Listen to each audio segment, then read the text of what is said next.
नमस्कार साथियों, मैं आशा मेहरा न्यूज़ 5 भारत में आप सभी का स्वागत करती हूँ।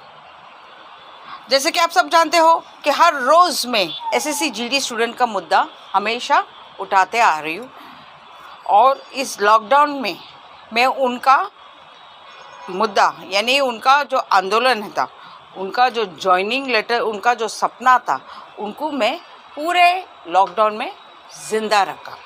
ये मेरी पूरी कोशिश थी सरकार तक, आम जनता तक उनका आवाज़ पहुंचाने का। अब जैसे जैसे दिल्ली का लॉकडाउन ओपन होता गया, एसएससी जीडी स्टूडेंट्स कुछ आए थे दिल्ली और परमिशन लेने के लिए वो दिल्ली पहुंच गए। जाहिर सी बात है, अधिकारियों का परमिशन लेना बहुत ज़रूरी है।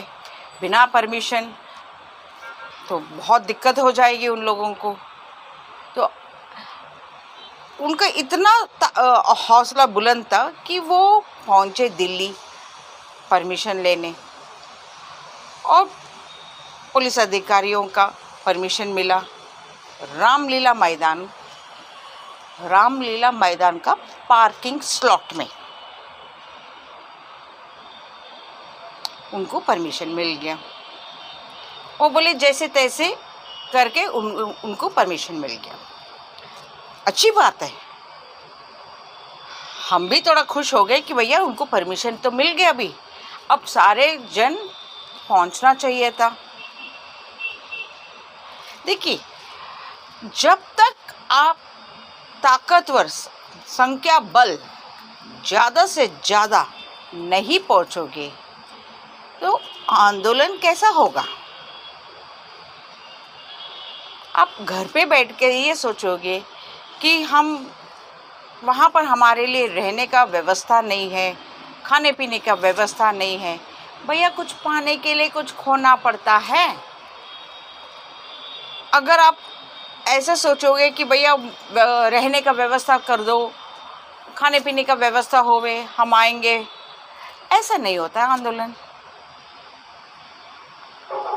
मन एकदम स्ट्रांग बनाकर पहुंचना चाहिए था सारे एसएससी जीडी स्टूडेंट्स को। मैं अभी भी कह रही हूँ, समय है, पहुंच जाइए। ओके, अच्छा, हम वापस आते परमिशन के बारे में। जैसे जैसे दिन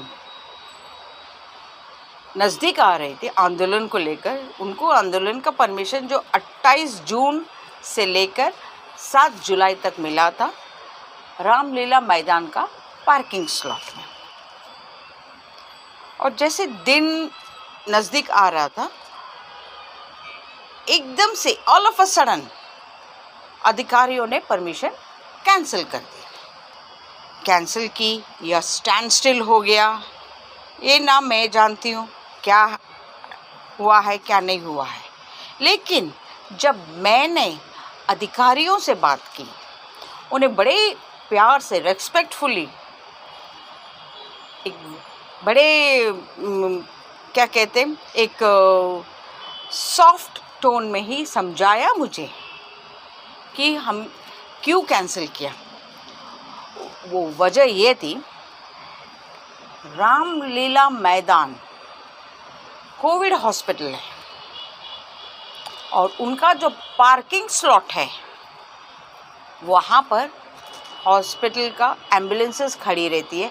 पेशेंट्स को लेके आना, लेके जाना, सारा कुछ उस पार्किंग स्लॉट में होता रहता है। और पेशेंट्स का कोई फैमिली मेम्बर है, उनका या तो गाड़ियाँ खड़ी रहती है या उनका आना जाना है, पेशेंट्स का आना जाना, लेके जाना, ये सारा कुछ मूवमेंट उस पार्किंग स्लॉट में होता रहता है। अब ये एसएससी जीडी स्टूडेंट को उतना जानकारी नहीं है, क्योंकि वो दिल्ली के निवासी तो है नहीं, आए तो ऑल ओवर इंडिया से ही है ना। वो तो अपने अपने जगह का जो हिस्ट्री है उनको पता रहेगा क्या है क्या नहीं है। अब वो तो दिल्ली के निवासी है नहीं कि उनको सारा जानकारी दिल्ली का रहेगा।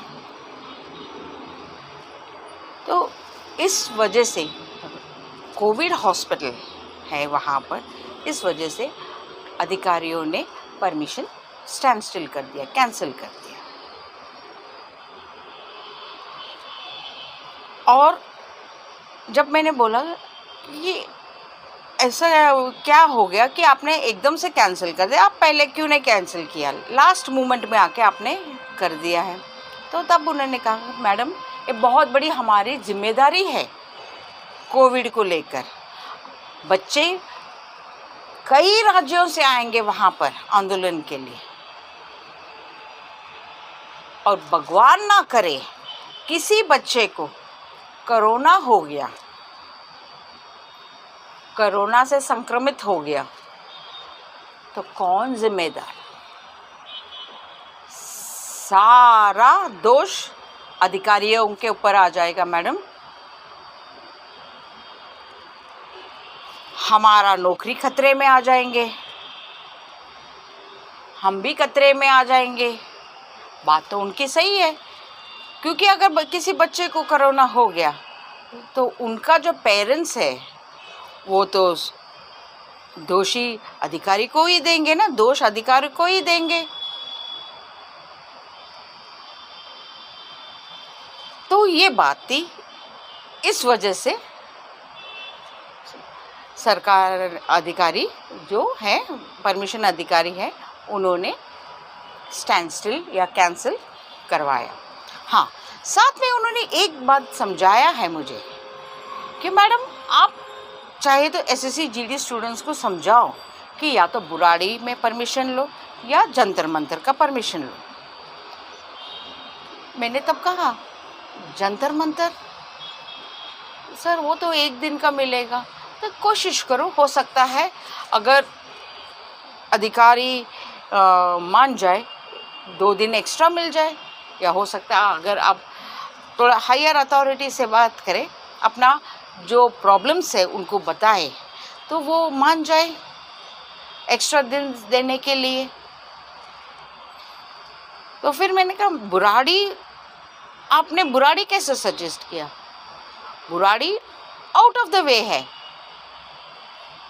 मतलब एक कोना में। आप इस समय जहाँ पर हो, जंतर मंतर सेंट्रल है, सेंटर ऑफ दिल्ली है, तो वहाँ सब मीडिया वाले पहुँच पाएंगे, या आम जनता भी पहुँच पाएंगे, या इवन सरकार भी पहुँच पाएंगे। लेकिन बुराड़ी शहर के एक कोने, जहाँ पर परिंदा भी पर नहीं मारता, आम इंसान या मीडिया की दूर की बात है। और जब आप बुराड़ी पहुंचोगे, वहाँ से वापस सेंटर पे आना, जंतर मंतर तक आना, आप एक दिन ट्रैवल करके देख लीजिए तो आपको पता चलेगा। मेरे हिसाब से जंतर मंतर ही सही रहेगा। और अगर आपको जंतर मंतर का परमिशन चाहिए तो मैं हमेशा आपके साथ खड़ी हूँ। जैसे कि आप सारे जन को पता है कि हमेशा मैं खड़ी रहूँगी एसएससी जीडी स्टूडेंट्स के साथ, जब तक उनको जॉइनिंग लेटर नहीं मिलता तब तक मैं उनके साथ हमेशा खड़ी रहूँगी। और अगर आपको परमिशन दिलाने में मेरा मदद चाहिए, या मैं आपको आके मदद भी करूं, अगर आप एसएससी जीडी स्टूडेंट्स चाहो तो मैं ज़रूर करूंगी इस परमिशन दिलाने के लिए, ताकि आपका जो सपना है जॉइनिंग लेटर को लेकर वो पूरा करने में मेरा थोड़ा सा सहयोग रहे। मैं दोबारा सारे कैंडिडेट्स को रिक्वेस्ट कर रही हूँ कि प्लीज़ सारे जन पहुँचिए दिल्ली, ताकि आपका जितना संख्या बल ज़्यादा से ज़्यादा होगा, आपका जितना दुख है, आपका जितना प्रॉब्लम्स है, वो अधिकारियों के सामने रख के आपको जल्द से जल्द परमिशन मिले, क्योंकि आपके पास 7 जुलाई तक समय है, तो जितना ज़्यादा लोग रहेंगे उतना जल्द से जल्द आपको परमिशन मिलेगा। उम्मीद कभी भी नहीं छोड़ना है, और ये मत सोचिए कि मेरे लिए कोई रहने का बंदोबस्त करे या खाने पीने का बंदोबस्त करे तो मैं आऊँगा। तो फिर ऐसे एसएससी जीडी स्टूडेंट्स की ज़रूरत नहीं है देश को। अगर आपको जॉइनिंग लेटर चाहिए, ये लास्ट और आखिरी मौका है। आइए, इनके साथ जुड़ जाइए। जो आज लड़कियां आई हुई है और लड़के हैं यहाँ पर, उनके साथ जुड़कर परमिशन लीजिए, आंदोलन कीजिए, आपका सपना साकार कीजिए जॉइनिंग लेटर को लेकर। जितना देरी करेगी उतना नुकसान आपका। हमेशा सूरज ढलता है, लेकिन अंधेरे रात के बाद एक नया सवेरा, नया किरण, नया सूरज वही रहता है, लेकिन हमारे लिए, आप लोगों के लिए हर रोज़ वो उगता है एक नया किरण, एक नया उमंग के साथ। वो किस तरह से उस किरण का यूटिलाइज करना है वो आप देखिए। और मैं माननीय गृह मंत्री से रिक्वेस्ट कर रही हूँ, आम जनता से भी रिक्वेस्ट कर रही हूँ कि इनके साथ खड़े रहिए, इनको जॉइनिंग लेटर मिलने तक इनका साथ खड़े रहिए। और माननीय गृह मंत्री से रिक्वेस्ट कर रही हूँ कि एसएससी जीडी स्टूडेंट्स 2018 जो रिटन टेस्ट पास है, मेडिकल फिट है, फिज़िकल फिट कैंडिडेट्स को जॉइनिंग लेते दीजिए, ताकि ये देश का रक्षा करे, आपका रक्षा करे, हमारा रक्षा करे, आम जनता का रक्षा करे, और सब अपने अपने जॉइनिंग लेटर को लेकर खुश भी रहे, और हमारा देश हमेशा, भारत देश आबाद रहे।